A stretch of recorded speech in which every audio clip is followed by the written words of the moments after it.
Hey guys, this is not a PPC News Flash, but a PPC News Flash back, I suppose, because I have been neglecting my Facebook and Twitter and YouTube followers, for that matter, simply because a lot of the news that I put out have only been on LinkedIn, where I, shared things that other people shared, where I just quickly posted a picture with some text. And frankly, it is just a lot easier. It's a lot easier to do that than create a whole video. So, forgive me for that. But I just wanted to update you now on some of the things that have been happening in the Amazon ads world and which you should know about since I released the review of the Amazon advertising softwares back in July. So let's just have a look at all of these things that came out real quickly, just so that everyone, and not just the people on LinkedIn, are up to date, right? Starting out with the new design that you might have seen, including the new menu on the left, where you'll find a lot of those things that have been new recently.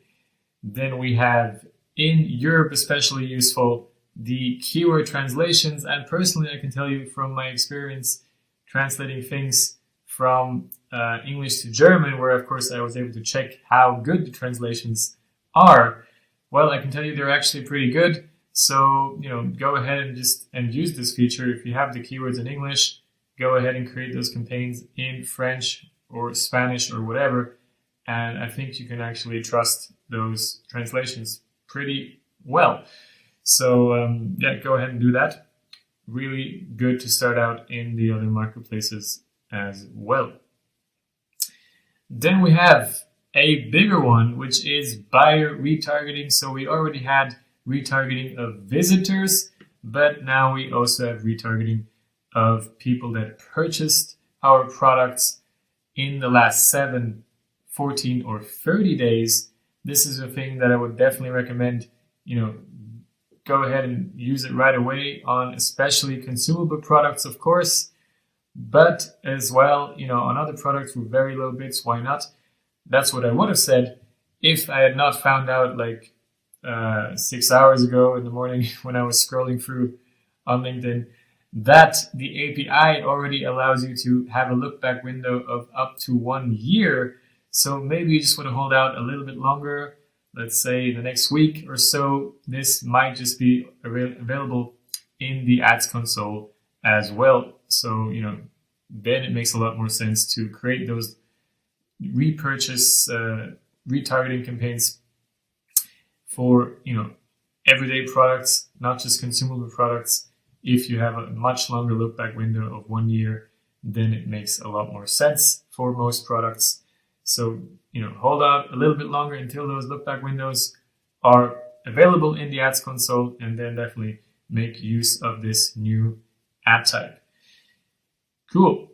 Then we have a little thing, Amazon telling us if it sees improvement potential in the listing page itself, which is of course, one of the basics that it's always good to be reminded of. You should not be throwing traffic on a product that is simply not going to convert well. So, nice little update there. Then we have a new column in the ads console, which is pretty amazing.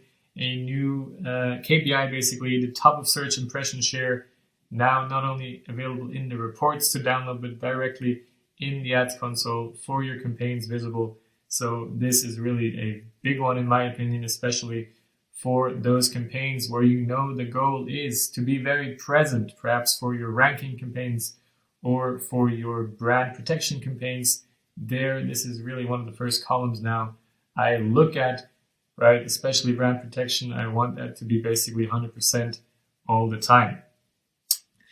Then we have a new opportunities tab in the ad console. I can't tell you much about that simply because I haven't really been using it and the suggestions seem, sort of basic but frankly, I haven't been looking at it since it came out, so maybe things have actually improved and there are new widgets and new suggestions. So another thing maybe to look out for. Then we have Viewable impressions, yet another KPI and column for your sponsored display campaigns, where you now can also pay by impressions. So, not cost per click, but actually cost per mil impressions. So that might be also another thing to look into. Then, yeah, you can forget about that. It's not a news. It's just a cool little video in my Amazon PPC mistakes series that you should, of course, also be keeping tabs on. Then, the big one, the really big spoiler for next year, is that we will be getting search volume, sales, and competitive keyword data from Amazon itself. This is going to be huge. So, not just for product research, but also in normal keyword research, keyword prioritization. So Amazon is going to give us, as you can see in the screenshot, the search volume in the past 90 days for a certain niche, which is basically a keyword or a group of keywords. But still, nonetheless, it's the first time we're getting this data from Amazon for real and not via some hack in the API. Then we have the search volume growth or change, as well as the units sold. So pretty amazing data there as well. And also in terms of competition, you can kind of see how many products are competing for these keywords. So another great thing to look at when prioritizing which keywords to go after in your PPC campaigns, which keywords to put in your title, etc. Yes, I believe that was the big one really 3 weeks ago. Then we also have Amazon Attribution finding its way into the advertising console and not just in an external platform. So now you can, easily find the place where you can find the reporting on your external marketing, which might just lead you to actually use that and find your way into external marketing again, which I was also, reminded of. Recently, there was this LinkedIn post that reminded people about the fact that, yes, most product searches start on Amazon, like 52%, but still 48% or so are elsewhere. So, there's still a lot of traffic to get on Google, especially, which you might want to then track in your Amazon attribution as well. Okay. I believe that was it. Okay, Amazon sponsored ads available in Sweden. Nice little update there. And of course, you can now edit your creatives in sponsored display as well, and not just sponsored brands. Another nice little update. And finally, another ad console update. But yet again, we have a acquisition of a Amazon advertising software, actually of two, because Assembly acquired Pacvue and NetRush acquired Sellozo pretty much on the same day, or at least in the same week. So that was some great news coming out there as well. Of course, Assembly being the ones that also acquired Helium 10 last year, which also acquired Prestazon. So there we also have that kind of software aggregation starting, and yeah, it's really looking like a interesting market to be in as ever. All right, and that is it.